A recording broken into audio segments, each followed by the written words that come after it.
Le vent froid du matin soufflait à travers les rues désertes de la ville, comme un présage que je n'arrivais pas encore à comprendre. Je venais de raccrocher le téléphone, le cœur battant, mes mains tremblaient. Une simple conversation, mais elle m'avait laissé sans voix. C'était ma mère. Encore une fois, elle me mettait face à une réalité qui m'écrasait. Claire, il n'est plus question que tu reviennes chez nous. Je ne veux plus te voir ici. Ces mots, comme un coup de poignard, se répercutaient dans ma tête.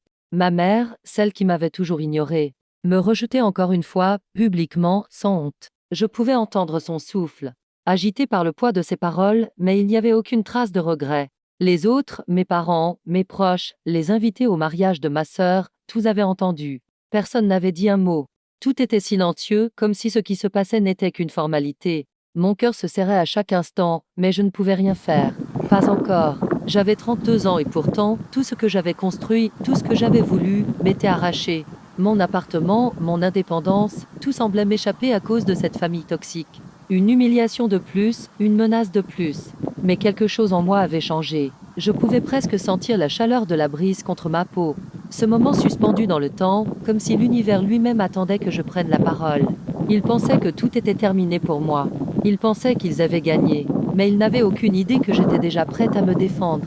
Ce soir, ils allaient découvrir que j'étais l'héritière légale et que leur manipulation ne me contrôlerait plus. Depuis aussi longtemps que je me souvienne, j'ai toujours vécu dans l'ombre. L'ombre de ma sœur, l'ombre de ma famille. Mes parents n'ont jamais vu en moi qu'une simple présence, une figuration. Ma sœur, Julie, était la lumière, l'étoile brillante de la famille.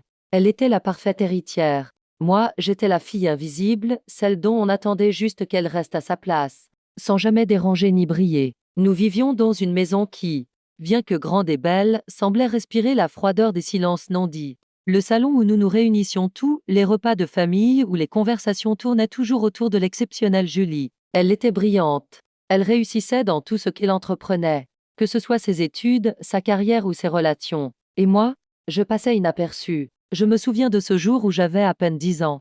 Mes parents étaient partis en week-end, laissant Julie et moi seuls à la maison. J'avais passé toute l'après-midi à préparer un repas spécial, une surprise. Quand ils sont rentrés, j'étais fière de leur offrir ce que j'avais fait, de leur montrer que, moi aussi, j'avais des talents. Mais ma mère, sans même me regarder, a dit « ce n'est pas aussi bon que ce que Julie aurait fait ». Ce jour-là, quelque chose en moi s'est brisé. À l'école, c'était la même chose. J'étais la fille discrète, la fille qui ne recevait jamais les félicitations de mes professeurs, qui ne recevait jamais l'attention qu'elle méritait. Julie avait des succès académiques, des bourses, des opportunités. Moi, j'étais là, toujours un peu à côté, un peu à l'écart, encore et encore. Pourtant, malgré la négligence de mes parents, j'avais fait de mon mieux pour réussir. Et j'avais bien sûr mes secrets. J'ai commencé à travailler dès que j'ai eu 16 ans. Un petit job dans une librairie, le soir, après l'école. J'économisais discrètement, cachant chaque centime pour me donner une chance, pour m'offrir un avenir que mes parents semblaient me refuser. À 18 ans, j'ai pu m'offrir mon propre appartement. Un petit studio, mais c'était ma victoire. Personne ne le savait. Mes parents pensaient que je vivais toujours à la maison. Mais moi, je faisais mes premiers pas dans la liberté. Ma sœur, elle, continuait de briller, d'attirer toutes les attentions, toutes les louanges. Mes parents lui offraient tout ce qu'elle voulait. C'était naturel, elle le méritait, ou du moins c'est ce qu'ils croyaient. Mais je savais que je ne pourrais pas rester longtemps dans l'ombre. J'avais un plan. Un jour, j'allais me battre pour ce qui m'était dû, et ce jour-là approchait plus vite que je ne l'avais imaginé. Ma situation a commencé à se corser il y a 3 ans. Mes parents ont annoncé qu'ils voulaient vendre la maison familiale, celle où nous avions grandi. Tout était prévu. Julie, bien sûr, aurait sa part, sans hésiter. Mais moi, j'étais l'oubliée, la délaissée. Une part de la maison m'était promise, ou du moins c'est ce que je croyais. Mais je me suis vite rendu compte que tout était calculé pour m'exclure. Le 15 octobre 2022, mes parents m'ont fait une proposition. Ils m'ont dit que je devais signer un document pour renoncer à mes droits sur la maison. Si tu veux, tu peux récupérer un petit peu d'argent, mais tu devras tout oublier. Tout ce qui te revient de droit. La maison, l'héritage, tout. C'était ce qu'ils pensaient. Mais je n'étais pas prête à tout laisser partir. Pas cette fois. Je savais qu'il y avait un piège. Je savais qu'il y avait des choses qu'ils ne m'avaient pas dites. Et je me suis lancée dans des recherches discrètes, loin des regards. J'ai commencé à fouiller, à consulter des avocats, à rassembler des preuves. Mais ce n'était pas tout. Un autre événement allait bouleverser mes plans. Le 23 novembre 2022, je suis retournée dans la maison familiale pour récupérer quelques affaires personnelles. Quand je suis arrivée, j'ai découvert que Julie était en train de rénover la maison. Sans mon autorisation. Les travaux étaient déjà bien avancés, comme si la maison lui appartenait. C'était la goutte d'eau. Ce n'était pas juste une question d'héritage, c'était une question de respect. Et là, je me suis dit que je n'avais plus le choix. Il fallait que je fasse quelque chose. Mais quel plan j'avais en tête? Il fallait attendre. Une fois que je serais prête, que je connaîtrais les règles du jeu, j'agirais. Il y a des moments dans la vie où les choses changent à jamais, où les secrets commencent à se dévoiler, et où l'on se rend compte qu'on n'a plus le choix, on doit se défendre, coûte que coûte. Ce moment est arrivé pour moi, une année après la découverte des rénovations clandestines dans la maison familiale. J'avais déjà mis en place des bases solides pour ma défense, mais la route était semée d'embûches. Je savais que mes parents n'avaient pas l'intention de me laisser ma part. Dès le début, ils avaient tout orchestré pour m'ignorer, me faire croire que je n'étais qu'une spectatrice dans l'histoire familiale. Je me suis rendue chez un notaire, le 2 décembre 2022. Je lui ai demandé s'il existait des documents que je n'avais pas vus, des accords ou des contrats qui pouvaient compromettre mes droits. Ce jour-là, il m'a révélé quelque chose qui allait tout changer, un acte de donation signé par mes parents. Sans mon consentement, qui stipulait que ma part de la maison était dévolue à Julie. Il était daté de janvier 2018, et tout cela avait été fait en catimini, sans que je sois informée. Je n'avais jamais imaginé que mes parents iraient aussi loin. Ils m'avaient toujours répété que j'étais bien leur fille, que j'aurais ma part, mais c'était du vent. Leur priorité avait toujours été Julie, et tout ce que j'avais fait, tout ce que j'avais sacrifié pour arriver là où j'étais, ne comptait pas. Mais ce jour-là, le notaire m'a donné une copie de ce document. C'était le premier vrai coup de pouce dans ma quête de justice. Ce document, je pouvais l'utiliser. Le 15 janvier 2023, une autre réunion avec mes parents a eu lieu, et là encore, ils ont essayé de me manipuler. Ils m'ont fait comprendre que tout était déjà décidé. Ils m'ont proposé de négocier un petit pourcentage de la vente de la maison, mais à condition que je signe un autre document, un reconnaissance de dette.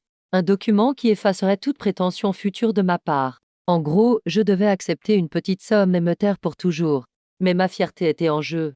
Je savais que je ne pouvais pas accepter. Il fallait maintenant agir, mais avec stratégie. Le problème, c'était que je ne pouvais pas me permettre de perdre le moindre instant. Chaque mouvement devait être réfléchi. J'ai donc pris rendez-vous avec un avocat spécialisé en droit immobilier et en héritage, le 18 janvier 2023. C'était mon premier véritable pas vers la reconquête de mes droits. L'avocat, un homme d'une soixantaine d'années, m'a expliqué que je pouvais contester l'acte de donation en prouvant que mes parents avaient agi sous pression et que je n'avais pas été informée de ce contrat. Je n'étais pas encore prête à l'attaquer en justice, mais je devais préparer le terrain. Ma sœur, Julie, de son côté, ne cessait de m'envoyer des messages, en apparence bienveillants. Tu ne penses pas qu'il est temps de tourner la page? Ou maman et papa veulent juste qu'on soit tous unis? Elle savait très bien ce qu'elle faisait. Chaque mot, chaque message était une tentative de m'apaiser, mais aussi de m'endormir. Elle essayait de me faire croire que tout allait bien, que je n'avais aucune chance de revenir dans l'histoire familiale. Mais chaque message renforçait ma détermination. Je savais maintenant qu'il était temps d'agir. À cette époque, je commençais à planifier un moment précis où je pourrais exposer la vérité. Ce jour-là, tout allait basculer. Le notaire m'avait parlé d'une action qu'on pouvait initier pour invalider l'acte de donation, mais il me conseillait de trouver un allié, une preuve qui ferait pencher la balance. Et j'avais une idée, un secret bien gardé depuis longtemps. Le 25 janvier 2023, j'ai découvert une autre faille dans leur plan, un document de reconnaissance de dette que ma sœur Julie avait signé en 2021, sans me prévenir, pour régler une partie de la vente de la maison à son nom, en prétendant que j'avais renoncé à ma part. Tout était orchestré. Mais cette fois, ce document était la clé pour leur faire face. Je savais que j'avais maintenant suffisamment d'informations pour ne plus reculer. La bataille allait commencer, et je n'étais plus seule. J'avais un avocat, une stratégie et surtout un plan. J'étais prête à faire entendre ma voix, à me battre pour ce qui m'appartenait. Mais Julie et mes parents ne savaient pas encore que je savais tout. Ils allaient bientôt découvrir que l'invisible Claire avait un pouvoir caché, un pouvoir qu'ils ne pourraient pas ignorer. Le temps passait, mais l'angoisse et la tension ne me quittaient plus. Chaque jour, j'étais envahie par des pensées contradictoires, l'espoir de pouvoir rétablir la vérité, la peur d'être à nouveau rejetée, et cette brûlante détermination à ne pas laisser passer une nouvelle injustice. C'était comme une guerre silencieuse, où chaque geste, chaque parole pouvait changer l'issue. Je savais que mes parents et ma sœur cherchaient à me réduire au silence. Mais je me préparais à leur montrer qu'il y avait bien une force en moi qu'ils n'avaient pas anticipée. Le 1er février 2023, le téléphone a sonné. C'était mon père. Il m'a dit qu'il voulait me voir, qu'il était temps de discuter de l'avenir de la maison. Je savais ce que cela signifiait. Encore une tentative de manipulation. Il avait l'habitude de me faire sentir coupable, de me faire croire que je devais céder, pour la paix de la famille. Mais cette fois, j'étais prête. Je ne pouvais plus reculer. cette rencontre ne serait pas comme les autres. Je suis arrivée chez eux, le cœur battant, et j'ai eu l'impression que tout dans la maison me rappelait combien j'avais été invisible toute ma vie. Le salon, avec ses meubles trop grands, me paraissait étranger. Julie était déjà là, assise avec mes parents, un sourire crispé sur les lèvres. Elle savait exactement ce qu'elle faisait. Elle ne m'a même pas saluée, comme si j'étais une intrusion dans leur petit monde parfaitement orchestré. Claire, il est temps de régler cette histoire une bonne fois pour toutes. Nous avons réfléchi, et on pense qu'il serait mieux que tu te contentes de ce que nous t'offrons. Après tout, nous avons fait tout ce que nous pouvions pour t'aider. Ces mots étaient ceux d'un homme qui voulait me faire croire que j'étais ingrate, que je devais accepter ce qu'il m'offrait pour garder l'unité familiale. Ma sœur ne disait rien, mais ses yeux brillaient d'une lueur froide, pleine de jugement. Elle savait que l'issue de cette discussion allait sceller mon destin. Et ce qu'il ne savait pas, c'était que j'avais déjà mes cartes en main. Mon père m'a tendu un document, un autre papier à signer, un simple contrat, où il était stipulé que je renonçais à toute prétention concernant la maison en échange d'une somme d'argent dérisoire. Un vrai piège. Mais j'étais prête à l'affronter. Je l'ai pris, mais au lieu de signer comme il l'espérait, je l'ai posé sur la table, sans rien dire, observant mes parents, attendant leur réaction. « Tu crois que c'est la meilleure solution ?» a demandé mon père, son ton froid, presque menaçant. Mais au lieu de céder, une décision s'est formée en moi. Je me suis levée et j'ai dit d'une voix calme « Non, je ne signerai rien. Mais je vais te montrer quelque chose que tu n'attends pas. » J'ai sorti l'acte de donation que j'avais obtenu quelques jours plus tôt. Je l'ai posé sur la table, devant eux. Le silence est tombé. Julie a blêmi, et mes parents ont échangé un regard furtif, un peu trop rapide pour être naturel. Le piège dans lequel ils pensaient m'enfermer venait d'être déjoué. Ce document, c'est la vérité. Et il va changer tout ce que vous pensions savoir. Je n'ai jamais renoncé à ma part. Et aujourd'hui, je vais récupérer ce qui m'appartient. L'air semblait se figer dans la pièce. Ma sœur, d'abord incrédule, s'est tournée vers mes parents, cherchant une réaction, mais elle savait qu'il n'y en aurait pas. Nous étions à un tournant. Ce que j'avais préparé dans l'ombre allait enfin voir le jour. Mais je savais que ce n'était qu'un début. L'issue de cette bataille restait incertaine. Il n'était plus question de la petite Claire, l'invisible. J'étais prête à les affronter. Le temps qui suivit cette confrontation fut comme un long silence lourd de menaces et de non-dits. Mes parents, d'abord choqués par ce que j'avais révélé, ont réagi à leur manière, le déni, puis la colère. Ils m'ont immédiatement appelé pour me dire que j'étais folle, que je gâchais tout pour rien. Mais dans leur voix, j'ai perçu la peur. Pour la première fois, ils avaient conscience que j'étais loin d'être la fille docile qu'ils avaient manipulée pendant des années. Et Julie, elle restait distante, observait tout en silence, comme si elle attendait que le vent tourne en sa faveur. Je me suis plongée dans mes recherches, intensifiant mes consultations avec l'avocat. Le 5 février 2023, j'ai pris rendez-vous avec lui pour discuter de la suite. Le notaire m'avait conseillé de poursuivre avec une demande de rectification de donation. Cela semblait compliqué, mais pas impossible. Si je prouvais que l'acte avait été signé sans mon consentement et sous pression, il pouvait être annulé. Mais je savais que ce ne serait pas aussi simple. Mon père, en particulier, allait utiliser toute son influence pour me faire tomber dans le piège de l'intimidation légale. Le 7 février, j'ai reçu un email étrange. Un message de mes parents, dans lequel ils me demandaient de revenir à la raison. Et de cesser d'être aussi têtu. Ce n'était pas seulement un appel à la réconciliation, c'était un avertissement déguisé. Ils m'ont écrit qu'ils allaient prendre des mesures juridiques pour m'empêcher de perturber la vente de la maison. La menace était évidente, s'ils ne pouvaient pas me convaincre par les mots, ils me mettraient face à des poursuites. Mais ils ne savaient pas que j'avais déjà anticipé cette possibilité. Je n'avais pas encore révélé à mes parents que j'avais gardé une copie de tous leurs échanges, y compris celui du contrat de reconnaissance de dette de Julie, une signature douteuse qui pourrait leur coûter cher. C'était ma carte maîtresse et je comptais l'utiliser au moment opportun, le 10 février. Alors que mes parents insistaient à nouveau pour que je renonce à toute action, j'ai décidé de les confronter directement, une dernière fois. Je leur ai envoyé un message précis et menaçant que je n'avais jamais cru écrire un jour. Si vous continuez à me forcer à renoncer à mes droits, je déposerai plainte pour tentative de fraude et manipulation. L'héritage ne vous appartient pas. J'ai cliqué sur envoyer, mon cœur battant fort. Je savais que cela allait marquer un tournant, mais je n'avais pas peur. J'étais prête à aller au bout de ma démarche. La réaction a été immédiate. Le 11 février, j'ai reçu un appel de Julie. Ce n'était pas un appel comme les autres. Elle m'a supplié, elle m'a dit que ce n'était pas personnel, qu'elle avait agi ainsi parce qu'elle pensait que cela nous protégerait toutes les deux. Mais ces mots sonnaient faux, comme une tentative de manipulation supplémentaire. Je savais très bien que si elle avait eu le pouvoir, elle m'aurait laissé de côté, encore et encore. Elle n'avait jamais cessé de me voir comme une rivale. Et cette conversation m'a ouvert les yeux, elle était tout autant responsable que mes parents de cette situation. Je n'ai pas répondu à ses pleurs et ses excuses. Au lieu de cela, j'ai pris le document signé de Julie, celui qui allait tout changer, et je l'ai envoyé à mon avocat avec une copie de tous les messages, de toutes les preuves. J'avais maintenant une arme puissante entre les mains. Mais il me restait encore une étape à franchir, la confrontation finale. J'avais découvert que mes parents comptaient organiser une vente privée de la maison avec un notaire en date du 15 février. Cela signifiait qu'ils allaient tenter de conclure l'affaire sans me prévenir, espérant m'exclure une dernière fois. Mais je n'étais pas prête à laisser cela se faire sans réagir. Ce jour-là, je savais que tout allait se jouer. Le 14 février 2023, une nuit sans sommeil, je suis restée éveillée, préparant mon discours, mon argumentaire. Ce serait ma dernière chance de sauver ce qui m'appartenait. J'allais me rendre à la vente, le 15 février, avec mon avocat et toutes les preuves. C'était le moment décisif.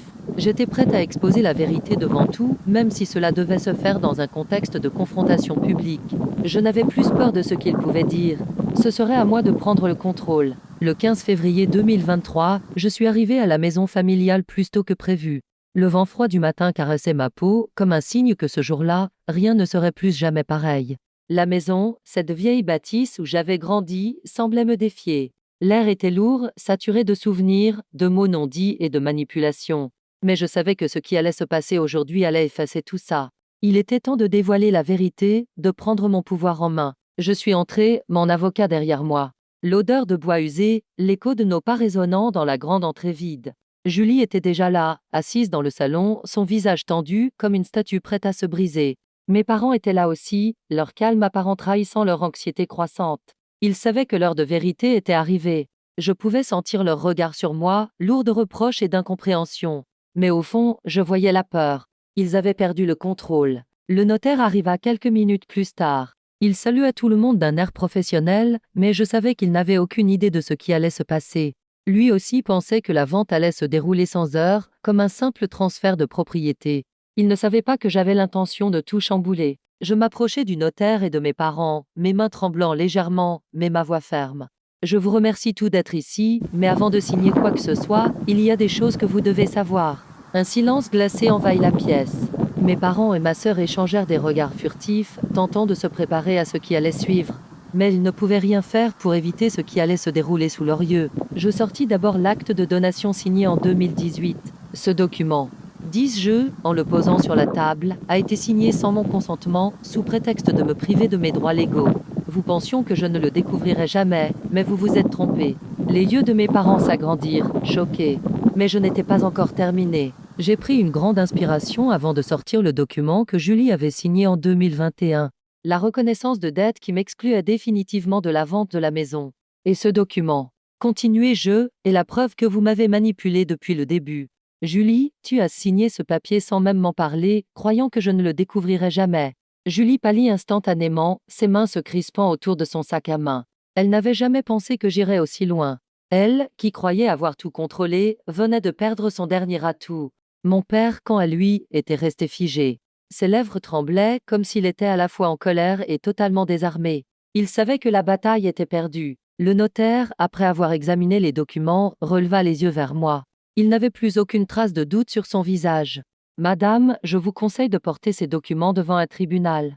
Ils sont clairs et ils risquent d'annuler l'acte de donation ainsi que toute prétention légale sur la maison. Cette phrase fut un coup de tonnerre. Mon père s'écria « Non, tu ne peux pas faire ça. C'est de l'abus de pouvoir. » Mais je savais que, pour la première fois, c'était moi qui tenais les rênes. Ma mère, elle, était la seule à ne pas dire un mot. Elle semblait dévastée, mais au fond, je savais qu'elle avait toujours joué un rôle silencieux dans cette mascarade. C'était elle qui avait poussé Julie à me faire tout ça. Elle qui avait toujours voulu me contrôler. Et aujourd'hui, tout ça allait exploser. Je regardais mes parents dans les yeux, ma voix ferme, sans laisser place à la discussion. Vous m'avez menti pendant des années. Vous m'avez volé ce qui m'appartenait. Mais aujourd'hui, tout va changer. Ce n'est pas seulement une question d'argent ou de maison. C'est une question de respect. Ils se regardaient à présent, totalement déstabilisés. Il n'y avait plus de place pour la manipulation. Mon avocat prit la parole à ce moment-là, très calme, en affirmant que je comptais bien porter l'affaire devant les tribunaux si nous ne parvenions pas à un accord rapidement. Il avait l'air confiant. La pièce était devenue un champ de bataille. Les armes étaient désormais posées sur la table, mais rien n'était encore décidé. La tension était palpable, mais une chose était certaine, cette situation ne se terminerait pas avant que la vérité éclate au grand jour. Le notaire, après un silence lourd, se leva enfin. Il se tourna vers mes parents, un regard neutre, mais il savait que la situation avait pris une tournure irréversible. Madame, monsieur, si ce que vous dites est vrai, alors cette transaction ne pourra pas avoir lieu aujourd'hui. Vous êtes en train de faire face à une contestation sérieuse. Mes parents se redressèrent, l'expression figée, mais ce n'était plus le déni qui dominait. C'était la colère, un mélange d'indignation et de honte. Mon père, à bout de nerfs, se tourna vers moi, la voix tremblante. Tu as tout gâché, Claire. Pourquoi ne peux-tu pas juste nous laisser vivre? Pourquoi cette guerre? Il m'accusait de détruire la famille, de tout détruire pour un bien matériel. Mais je savais que ce n'était pas une question de bien. C'était une question de pouvoir, de respect, de vérité. Ils avaient pris trop de choses de moi. Et aujourd'hui, je reprenais ce qui m'appartenait. Je me suis tournée vers Julie, qui restait immobile, comme paralysée. Elle savait qu'elle avait perdu, qu'il n'y avait plus de moyen de se sortir de ce piège qu'elle avait elle-même tendu. Elle m'a regardé, une lueur de culpabilité dans les yeux, mais aussi une peur indéniable. Cette confrontation avait fait éclater toute la façade. Claire, Elle s'est arrêtée, incapable de continuer. Les mots qu'elle avait espéré dire pendant des années étaient restés bloqués, figés par la réalité de la situation. Je l'ai regardée en silence, sans pitié. Tu pensais pouvoir tout contrôler. Tu as pris ma maison, tu m'as volé ma place dans cette famille. Et maintenant, tu veux encore faire croire que tu t'inquiètes pour moi. Mon ton était glacial. J'avais en moi la colère accumulée pendant des années de négligence, d'humiliation et de rejet. Je n'étais plus la même Claire, effacée et invisible. Cette Claire-là n'existait plus. Le notaire, toujours professionnel, a demandé à mes parents de se retirer pour quelques minutes, leur offrant un dernier recours pour tenter de résoudre la situation à l'amiable. Mes parents, épuisés, n'avaient plus d'arguments. Ils savaient que la vérité avait éclaté, que l'injustice qu'ils avaient tenté de dissimuler était désormais hors de leur portée. Ils se sont levés, sans un mot, et ont quitté la pièce, me laissant face à ma sœur et au notaire. Julie était à présent seule, désemparée. « Je t'en prie, Claire. Fais ça pour nous, pour la famille. » Mais ces mots sonnaient faux. Tout ce que je ressentais, c'était de la pitié. « Tu veux que je fasse ça pour la famille? Mais où étais-tu quand j'avais besoin de toi? Où étais-tu quand ils m'ont fait disparaître ?» Le notaire, qui avait observé toute la scène en silence, s'adressa à Julie. « Madame, il semble que cette situation ne puisse être résolue sans une intervention judiciaire. » Julie, les yeux remplis de larmes, se leva soudainement. « Je suis désolée, Claire, mais je n'ai jamais voulu que tout ça se passe comme ça. Je voulais juste que tu comprennes. » Elle n'eut pas le temps de terminer sa phrase. Je la coupai net. « Comprendre? Comprendre que vous m'avez menti toute ma vie, que vous m'avez utilisée, que vous m'avez prise pour acquise. C'est trop tard pour ça, Julie. » Mes parents revinrent quelques minutes plus tard, visiblement affectés, mais plus déterminés que jamais à tenter de reprendre le contrôle. Mon père, d'une voix cassée, a dit « Claire, nous t'avons toujours considérée comme notre fille. Tu es une adulte maintenant, il est temps de tourner la page. » Je me suis levée, m'approchant lentement de la table où les documents étaient étalés. Le notaire me regarda, prêt à faire ce qui était nécessaire pour officialiser la suite de l'affaire. « Si vous ne signez pas ici, mes clients porteront cette affaire devant les tribunaux. » Il posa le stylo sur la table, un geste symbolique, mais lourd de conséquences. Il n'y avait plus de place pour la discussion. Le temps des compromis était révolu. Ma décision était prise. Non. Ai-je dit fermement. Ce que je veux, c'est la reconnaissance de mes droits. Ce que je veux, c'est récupérer ce qui m'appartient. Et cela, peu importe ce que vous en pensez. Un silence pesant envahit la pièce. Mes parents étaient battus. Ils savaient que la partie était finie. Mais Julie n'avait pas encore accepté l'idée que ce n'était pas juste une question de bien, mais de la place que l'on m'avait toujours refusée dans cette famille. Et aujourd'hui, c'était fini. Le notaire tourna les documents vers moi. « Si vous signez ici, l'affaire sera mise en mouvement. Nous enverrons les documents au tribunal et toute la procédure débutera. » Je pris le stylo dans ma main, mes doigts tremblant légèrement, mais la résolution dans mon cœur était inébranlable. Je signai. Et ce simple geste scella le début de la fin pour cette partie de ma vie. Les jours qui suivirent furent étranges. Le calme après la tempête semblait irréel, comme si le monde entier s'était arrêté de tourner, attendant que je fasse le prochain mouvement. L'affaire était désormais entre les mains de la justice. La procédure était lancée, et le verdict, bien que lointain, se profilait à l'horizon. Ce n'était pas encore gagné, mais je savais que j'avais gagné une première bataille. Et cette fois, ce n'était pas un hasard, j'étais prête à me battre jusqu'au bout. Le 20 février 2023, une semaine après la signature des documents, j'ai reçu une première notification du tribunal. Ils acceptaient d'examiner la contestation que j'avais déposée concernant l'acte de donation signé par mes parents. C'était un début. Le sentiment d'avoir été entendu, d'avoir enfin une chance de faire valoir mes droits, m'envahit d'une joie douce amère. Mais je savais que ce n'était qu'un petit début. Le chemin serait encore long. J'ai dû attendre 2 mois pour une nouvelle audience. Les semaines qui s'écoulaient étaient remplies d'un étrange mélange de soulagement et de stress. Le tribunal allait finalement décider si mes accusations de fraude et de manipulation étaient fondées. En attendant, mes parents, apparemment pris au dépourvu, n'avaient cessé de me bombarder de messages, de tentatives de réconciliation, de menaces aussi. Mais je n'avais plus peur. Ils ne pouvaient plus me faire tomber dans leur piège. Le 27 mars 2023, j'ai reçu un appel de mon avocat. Claire, il faut que tu sois prête pour la prochaine étape.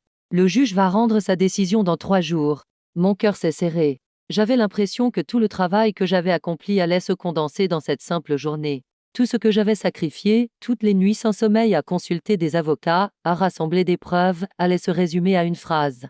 Une décision qui allait tout changer. Mais il y avait encore ce petit grain de doute, celui que j'avais nourri toute ma vie, celui que mes parents avaient planté en moi depuis l'enfance. Et puis il y avait la question de Julie. Elle n'avait pas donné signe de vie depuis notre dernière confrontation.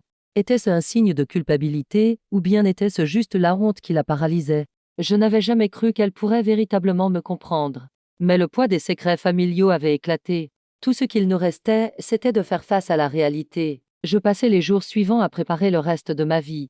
Le tribunal n'était qu'un chapitre, mais ce n'était pas la fin. J'avais désormais un appartement que j'avais acheté avec mes économies, un travail stable, des projets en tête. Mais la meilleure partie, celle que j'avais toujours rêvée, était le fait que je n'avais plus à dépendre de personne. J'étais libre. Puis le 30 mars 2023, le verdict arriva. Le tribunal avait statué en ma faveur. L'acte de donation de mes parents a été annulé et la reconnaissance de dette de Julie a été jugée illégale. J'avais gagné. Mais même si ce verdict marquait la fin d'une longue lutte, ce n'était pas une victoire simple. Ce n'était pas un triomphe qui effacerait les blessures profondes, les années de négligence, d'injustice. Mais c'était un début. Le début d'un nouveau chapitre de ma vie, un chapitre où je pouvais enfin vivre pour moi-même, sans la peur d'être étouffée par les attentes familiales. Je n'avais pas attendu que mes parents viennent me féliciter. Ils n'étaient même pas là, d'ailleurs. Je n'avais pas besoin de leur approbation. Je n'avais plus besoin d'eux. La paix que j'avais recherchée pendant des années était enfin là, mais elle venait avec un prix. Un prix que j'avais payé depuis bien trop longtemps. Le soir du 30 mars, je suis rentrée chez moi, seule, après avoir signé les documents nécessaires pour clore l'affaire. Une fois la porte fermée derrière moi, j'ai pris une grande inspiration. Ce n'était pas un sentiment de victoire totale, mais plutôt celui de la libération. J'avais reconquis ma dignité, mon espace. Et pour la première fois de ma vie, je pouvais respirer pleinement. À cet instant, j'ai su que je n'étais plus la même personne. Ce combat, aussi difficile qu'il ait été, m'avait forgé. L'histoire que mes parents et ma sœur avaient écrite pour moi était finie. Je n'étais plus un personnage secondaire dans leur récit. Je venais de devenir la protagoniste de ma propre vie. Le mois qui suivit le verdict fut étrange. Il y avait ce silence étrange dans la maison, une tranquillité forcée qui ne me quittait plus. J'étais heureuse de la décision du tribunal, mais je savais que l'histoire n'était pas totalement terminée.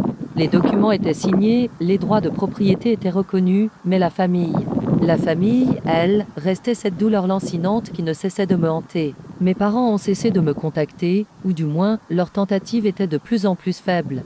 Quelques emails, de temps en temps. Messages pour me dire qu'ils étaient déçus, que je n'avais pas compris leur amour, et qu'ils espéraient que je reviendrais en tant que fille. Mais je savais que c'était leur manière de me manipuler. Il n'y avait plus de place pour ça dans ma vie. Julie, de son côté, a cessé de m'envoyer des messages. Après m'avoir écrit une dernière lettre d'excuse qui semblait plus une tentative de me faire culpabiliser qu'un véritable acte de réconciliation. Elle m'écrivait qu'elle regrettait ce qui s'était passé, mais je savais que ses regrets n'étaient pas sincères. Elle m'avait utilisé et n'avait jamais voulu que je sois plus qu'une figurante dans l'histoire qu'elle avait construite autour de la famille. Aujourd'hui, j'étais une étrangère pour elle. Et c'était bien mieux ainsi. Je me suis rendue au notaire le 5 avril 2023 pour finaliser la vente de la maison, mon héritage désormais officiellement en ma possession. Les documents ont été signés. Tout était en règle. Le silence de mes parents en disait long. Ils avaient dû encaisser la perte de contrôle. Mais je n'étais plus leur objet. J'étais libre de choisir ma voie. Les jours passaient, et je commençais à me reconstruire. Le 10 avril, j'ai fait mon premier virement d'argent pour investir dans un projet personnel, un petit café en ville. C'était modeste, mais c'était le symbole d'une liberté enfin retrouvée. J'avais toujours rêvé de travailler pour moi-même, loin des chaînes familiales qui m'avaient retenu. Aujourd'hui, ce café, cet espace que j'avais créé de mes propres mains, symbolisait mon indépendance. Rien n'était plus important que ce sentiment de contrôle total. J'ai aussi trouvé un nouvel appartement. C'était un petit 2 pièces en ville, assez grand pour moi, mais surtout un lieu que je pouvais appeler le mien. Un espace où je n'avais pas à me cacher, où je pouvais respirer sans craindre d'être jugé ou manipulé. C'était un espace où je pouvais enfin être moi-même.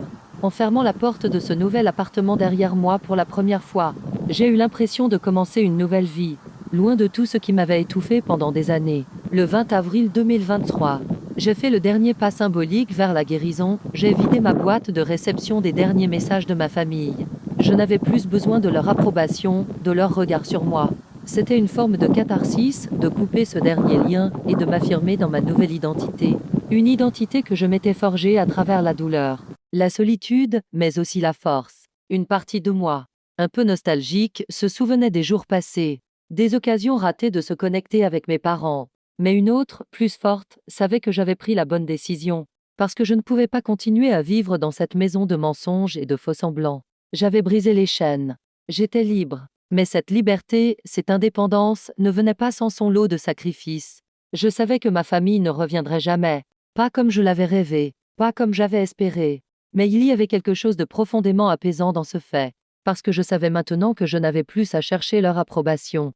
Je n'avais plus à leur prouver quoi que ce soit. Je me suis retrouvée un soir, assise dans mon nouveau salon, un verre de vin à la main, regardant par la fenêtre le ciel qui s'assombrissait. Et pour la première fois, j'ai souri, sincèrement. Le chemin avait été long, mais il en valait la peine. Je savais que ce n'était pas une fin. C'était un nouveau départ. Dans ce silence, dans cette solitude choisie, je trouvais la paix. La paix de pouvoir enfin respirer. La paix d'avoir retrouvé mon pouvoir. Je n'étais plus la petite Claire de la famille, l'invisible, l'oubliée. J'étais Claire et j'avais désormais la vie que j'avais choisie. Les mois qui suivirent furent comme une mer calme après une tempête violente. J'ai appris à savourer ce silence, ce vide, qui, au début, semblait pesant, mais qui est devenu mon refuge. J'ai trouvé un équilibre que je n'avais jamais connu, ni dans mon enfance, ni dans ma vie adulte. Jusqu'à ce jour, la famille qui m'avait toujours rejetée, utilisée, dévalorisée, n'était plus qu'un souvenir. Et ce souvenir, même si parfois il venait me hanter, ne me définissait plus. Je me suis reconstruite pas à pas. Ce processus a pris du temps, mais il a été libérateur.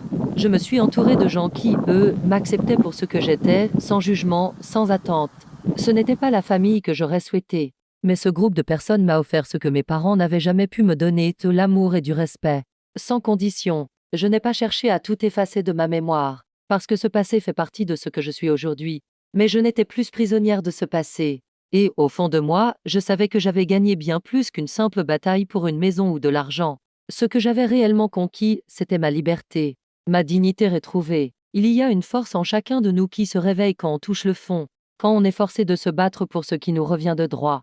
Ce n'est pas facile, bien sûr, mais au final, cette lutte m'a appris que personne ne peut me voler ce que je suis vraiment, ce que je peux devenir. C'est moi qui ai choisi de me relever, de prendre ce que la vie avait à m'offrir et surtout, de me donner la possibilité de vivre selon mes propres règles. Aujourd'hui, je vis pleinement, sans peur. Je n'ai plus besoin de l'approbation d'une famille toxique, d'un système qui m'a écrasé pendant trop longtemps. J'ai la paix intérieure, et même si parfois la nostalgie d'un autre chemin refait surface, je sais que celui que j'ai choisi m'a permis de redevenir maîtresse de ma vie. La Claire que j'étais est morte, mais elle n'était pas la personne que je voulais être. Et c'est la Claire d'aujourd'hui, celle qui a su se relever, se libérer et s'affirmer, qui a finalement trouvé sa place. Et c'est avec cette nouvelle force que je continue d'avancer, sans regret, sans retour en arrière, parce que la paix que j'ai retrouvée, c'est celle de la liberté retrouvée.